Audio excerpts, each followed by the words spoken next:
తెలంగాణ కోసం మంజూరైన 495.21 కోట్లు సెంట్రల్ స్పాన్సర్డ్ స్కీమ్ గ్రాంట్లు యూనియన్ మంత్రిత్వ శాఖ పొరపాటుగా ఆంధ్రప్రదేశ్కు విడుదల చేసింది.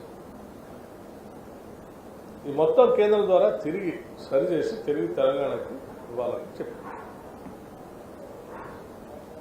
Mahatma Gandhi national employment guarantee scheme కింద నిధుల వినియోగంపై రాష్ట్రాలపై విధించిన పరిమితులను ఆ పనులు ఉపాధి సృష్టిస్తూ ఆ పనులు ఆస్తులను సృష్టించేవిగా ఉంటే వాటికి అనుమతులు ఇచ్చేటట్టుగా చూడమని చెప్పింది. అట్లాగే ఆలమూరు రంగారెడ్డి ప్రాజెక్టు జాతీయ హోదా కల్పించాలి. కేంద్ర ప్రభుత్వం మూసీ రివర్ డెవలప్మెంట్ కోసం అధిక నిధులు కేటాయించాలి. రీజనల్ రింగ్ రోడ్ పూర్తి చేసిన నిధులు కేటాయించి కేంద్ర ప్రభుత్వం సహకరించాలి. తెలంగాణ రాష్ట్రంలో మరిన్ని నవోదయ పాఠశాలలు కేటాయించాలి. ప్రధాని సూర్య గారి విద్యుత్ సబ్సిడీ ముక్తి బిజిలీ యోజన పథకం కింద తెలంగాణ రాష్ట్రం సబ్సిడీ నిధులు రూటింగ్ చేయడానికి కేంద్రం సహకరించాలి. రాష్ట్ర ప్రభుత్వం పెట్టుబడి భారాన్ని తగ్గించడానికి చర్యలు తీసుకోవాలి. ఇవే కాకుండా ఇతర ప్రాజెక్టులు కేంద్ర సహకారం కోరుతూ ఆర్థిక మంత్రి దృష్టి తీసుకునేలా ప్రత్యేకంగా మళ్ళీ రాష్ట్ర ప్రభుత్వం తరఫున మీకు వచ్చి అధికారికంగా మాకు కావాల్సిన అవసరాలన్నీ లేఖపూర్వకంగా అందిస్తాం, మీకు సమయం కూడా ఇవ్వాలని చెప్పి వారిని ప్రత్యేకంగా కోరటం జరుగుతుంది. అట్లాగే మూసీ రివర్ ఫ్రంట్తో పాటు మిగతా హైదరాబాద్ నగరం అనేది గ్లోబల్ సిటీగా ఎదుగుతూ ఉంది. దానికి కావాల్సిన విధంగా సహాయ సహకారాలు అందించాలని కూడా అనుకోవటం. ఇది ఇంకా అనేక అంశాలు బడ్జెట్లో ప్రిపరేటరీ మీటింగ్లో చెప్పడం జరిగింది. వాటితో పాటు ముఖ్యమైన అంశాలపై దృష్టి తీసుకొచ్చింది. జిఎస్టీ సంబంధించి కూడా కొన్ని అంశాలు కేంద్ర ప్రభుత్వ దృష్టికి తీసుకొచ్చి కౌన్సిల్ దృష్టికి తీసుకొని వచ్చారు. వాటిల్లో ప్రధానంగా రాష్ట్ర ప్రభుత్వం చేపడుతున్నటువంటి ఇంటిగ్రేటెడ్ రెసిడెన్షియల్ స్కూల్స్, రాష్ట్ర ప్రభుత్వం విద్య మీద ప్రత్యేకంగా దృష్టి సారిస్తాం. వాటికి సంబంధించినటువంటి వాటికి పక్కా భవనాలు పెద్ద ఎత్తున నిర్మించాలని కూడా ఆలోచన చేసి ముందుకు పోతా ఉంది. ఇది వెల్ఫేర్ యాక్టివిటీ కోసం, ప్రజల కోసం, నిరుపేద విద్యార్థుల కోసం చేసే కార్యక్రమం కాబట్టి దీనిపైన ఈ కట్టే భవనాలకు సంబంధించి జిఎస్టీ 18% ఉంది. దాన్ని తొలగించడం తగ్గించడం చేస్తే బాగుంటుందని వారు ప్రత్యేకంగా కోరారు. ఇది విద్యా సంబంధించిన భవంతులను ఎక్కువ కట్టడానికి విరిగా ఉపయోగపడుతుంది కాబట్టి ఆ దృష్టితో ఆలోచన చేయాలని చెప్పారు. అట్లాగే ఫెర్టిలైజర్స్ సంబంధించి కూడా తెలంగాణ రాష్ట్రంలో రైతులు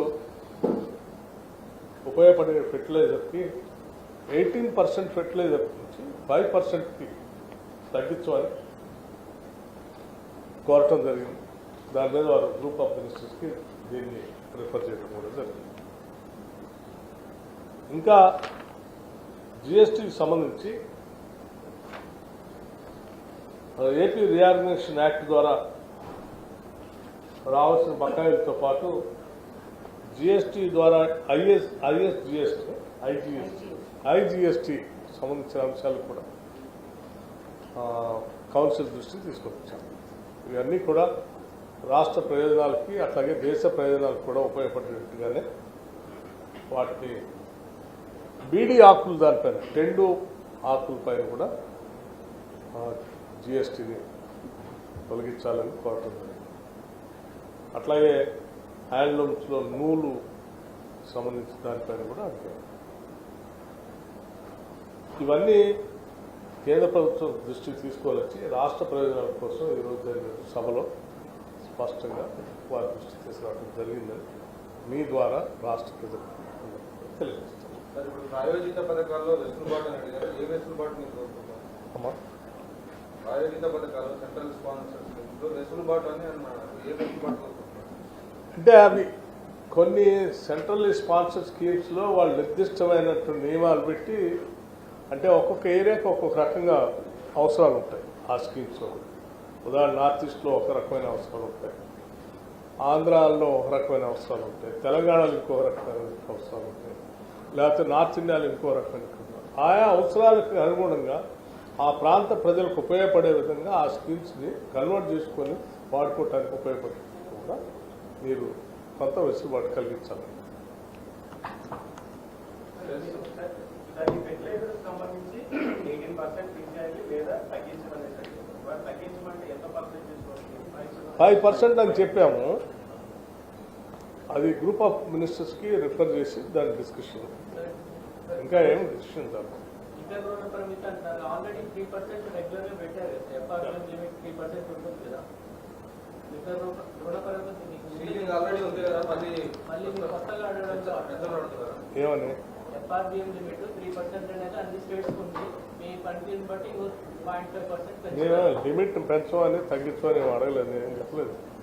ముందే ఫిక్స్ చేయమనేది అడుగుతున్నాను. నేను ఏం చెప్పా అంటే మీరు అన్నీ మేము తీసుకున్న రుణాలు కానీ మా జీడిపి కానీ జిఎస్డిపి కానీ లెక్కలేసేటప్పుడు మాకు ఎంత పరిమితి వస్తుందో మీరు ముందుగానే స్పష్టంగా ఆ పరిమితికి లోబడే మాకు ఎంత రుణాలు తీసుకోవడానికి అవకాశం ఉంటుందో అంత స్పష్టంగా ముందే చెప్పమని చెప్తా ఉన్నాం. బడ్జెట్ ప్రిపరేషన్ మీరే తయారు చేసుకుంటారు. వాల్యూ ఎంత అనేది మీరే తయారు చేసుకుని సెంట్రల్ గవర్నమెంట్ సారీ జిఎస్డిపిని అసెస్ చేసేటప్పుడు కేంద్ర ప్రభుత్వం ప్రత్యేకంగా దృష్టి సారించి వాళ్ళే అసెస్ చేయాలి. ఇంకా సెస్ సర్చార్జెస్ సంబంధించి ఎంత లిమిటేషన్ వాటర్ అడుగుతున్నారా, లేకపోతే వాళ్ళు పెంచుతారు? తగ్గించండి వాటిని. విపరీతంగా సెస్లు సర్ఛార్జీలు పెంచుకుంటూ పోతే వాటి ద్వారా వచ్చే ఆదాయం అంతా కేంద్రానికి ఉంటుంది, లేదా పర్టికులర్ స్కీమ్ కోసం వాడతారు.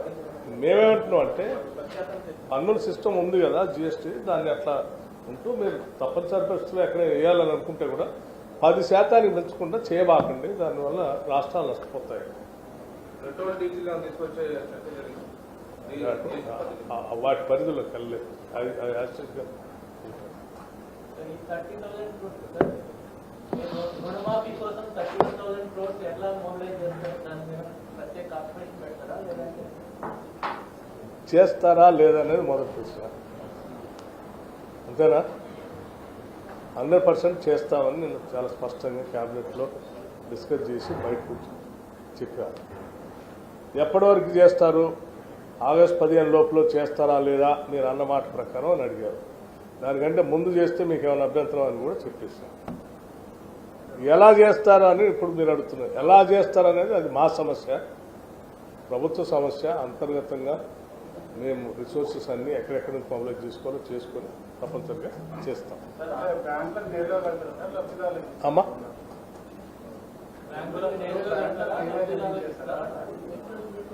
లబ్ధిదారుల అకౌంట్కే వేస్తారు కదా, ఎప్పుడు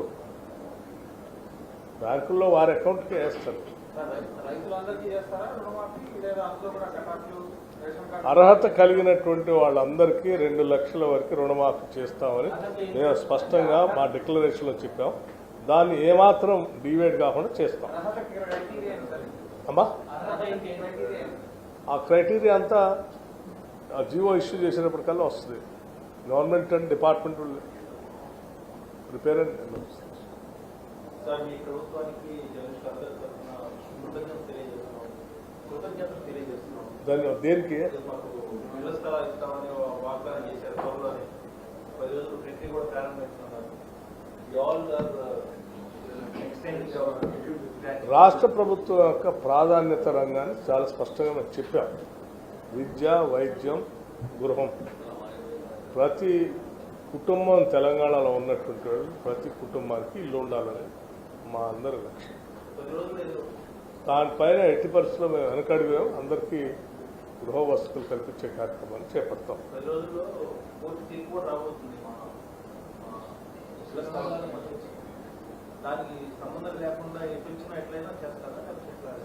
అంటే న్యాయస్థానాలను ధిక్కరించి మేము చేస్తామని నేను చెప్పలేను కదా. రాష్ట్రంలో జూనియర్ డాక్టర్లు సమ్మె చేస్తున్నారు. కానీ జీతాలకు సమయం రావట్లేదని చెప్పి జూనియర్ డాక్టర్లు సమ్మె చేస్తున్నారా? సో మొట్టమొదటిసారి మేము వచ్చిన దగ్గర నుంచే జీతాలన్నీ స్ట్రీమ్ లైన్ చేసి ముందుకు పోతా ఉన్నాం. సో సో ఈ స్ట్రీమ్ లైన్ చేసి ముందు పోయేది చూస్తూ ఉంటారు. మార్చ్ 1 తారీఖు నుంచి జీతాలు వేస్తాం. అంతకుముందు ఎప్పుడు కూడా మీకు గత 2-3 సంవత్సరాల నుంచి 1 తారీఖు జీతం అంటే ఏంటో మర్చిపోయారు మన ఉద్యోగస్తులు. సరే,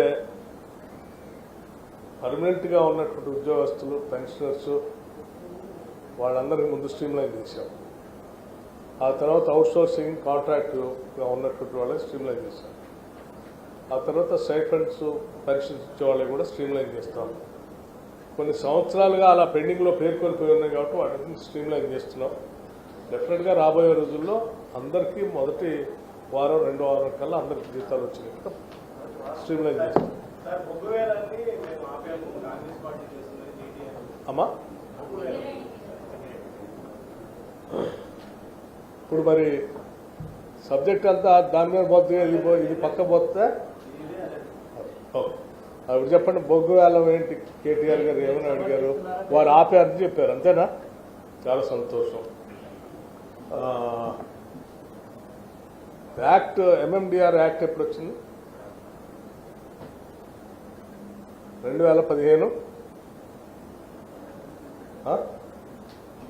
ఆ యాక్ట్ వచ్చినప్పుడు దేశంలో ఉన్న బొగ్గు బ్లాక్లన్నింటినీ ఆక్షన్ చేసి ఎవరికి నామినేషన్ మీద ఇవ్వకుండా, ఇంక్లూడింగ్ సింగరేణి వాళ్ళకు కూడా ఇవ్వకుండా ఉండేటట్టుగా చట్టాన్ని పార్లమెంట్లో తీసుకొచ్చింది భారతీయ జనతా పార్టీ. ఓట్లు వేసి మద్దతు ఇచ్చింది టీఆర్ఎస్ పార్టీ.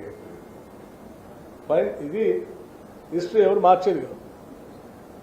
10 ఏళ్లలో తెలంగాణలో 2 బ్లాక్లు ఆక్షన్ చేశారు. ఆపేయమని చెప్తున్నారు కదా వారు. 10 ఏళ్ళు 2014 నుంచి 2023 వరకు వారే 2 బ్లాకులు ఆక్షన్ చేశారు. ఏంటది? కోయగూడెం ఒకటి, సత్తుపల్లి దగ్గర 2 బ్లాకులు ఆక్షన్ చేశారు. ప్రైవేట్ వాళ్ళ పోయిన సింగరేణికి రాకుండా. మరి ఆపితే అవి పోకూడదు కదా.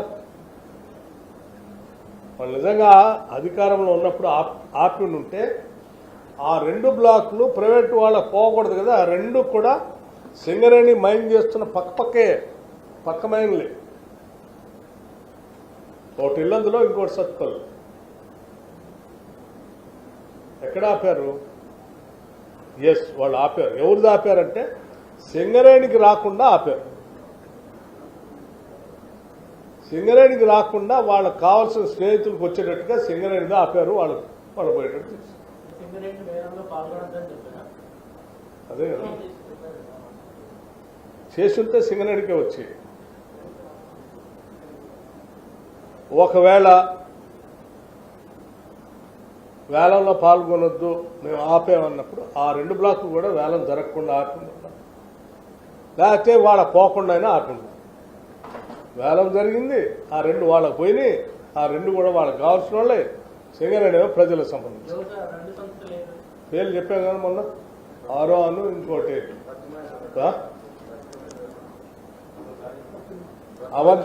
అవంతిక, ఇంకోటి ఆరో.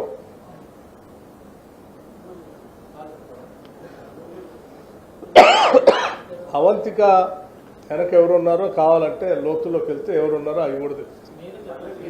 చెప్పాను నేను, మీరు కూడా తెలుసుకున్నాను. ఇన్వెస్టిగేటివ్ జర్నలిస్ట్ కూడా ఉన్నారు. సో ఆపామనంటే సింగరేణికి నష్టపరిచేటట్టుగా ఒక కుట్రపూరితంగా మీరు ఓటేసి ఎంఎండిఆర్ యాక్ట్ బిల్లు తీసుకొచ్చేంతవరకు ఆ పరిసర ప్రాంతాల్లో ఉన్న మైన్స్ అన్ని సింగరేణికే వచ్చేటట్టుగా ఉంది యాక్ట్.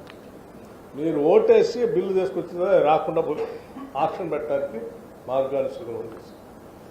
ఆక్షన్ పెట్టే టైంలో సింగరేణి లేకుండా మిగతా వ్యక్తులకు వచ్చేటట్టు చేశారు. మళ్ళీ ఇవాళ మొసలు కన్నీరు గారుస్తూ దొంగ అని అరుస్తున్నట్టుగా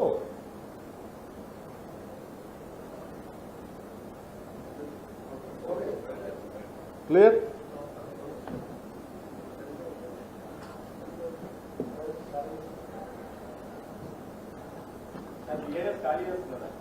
అమ్మా, బీఆర్ఎస్ ఇంకెక్కడుంది? వాళ్ళందరూ అందులో ఉన్నవాడంతా ఎవరో అక్కడ పోతా ఉంటారు. టీఆర్ఎస్ఎఫ్కి విలీనం చేస్తామని కాంగ్రెస్ కదా అమ్మా చేస్తారు, చేస్తారేమో నాకు తెలియదు. అందులో ఉన్న వాళ్ళంతా అయితే ఎవరి దారి వాళ్ళు చూసుకుంటున్నారు. మీ దారిలోకి ఎంతమంది వస్తారు? అమ్మా మీ దారిలోకి ఎంతమంది వస్తారు? మా పార్టీ అధ్యక్షులు తెలుస్తుంది. గవర్నమెంట్ స్ట్రాంగ్ గా ఉందా సార్? ఆ? తెలంగాణ గవర్నమెంట్ స్ట్రాంగ్ గా ఉందా?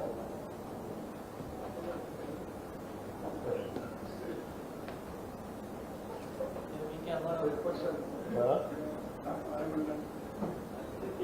దానిపైన స్పందించండి. మీకే అనుమానం ఉంటుంది. కాదు, అదే ప్రశ్న అని నాకు వచ్చింది.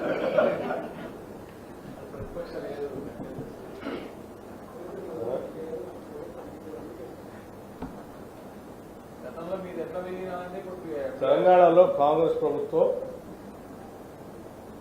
ప్రజా సంక్షేమం కోసం కట్టుబడి పటిష్టంగా ప్రజల కోసం పనిచేస్తూ 5 ఏళ్ళు సుభిక్షంగా పాలన చేస్తుంది.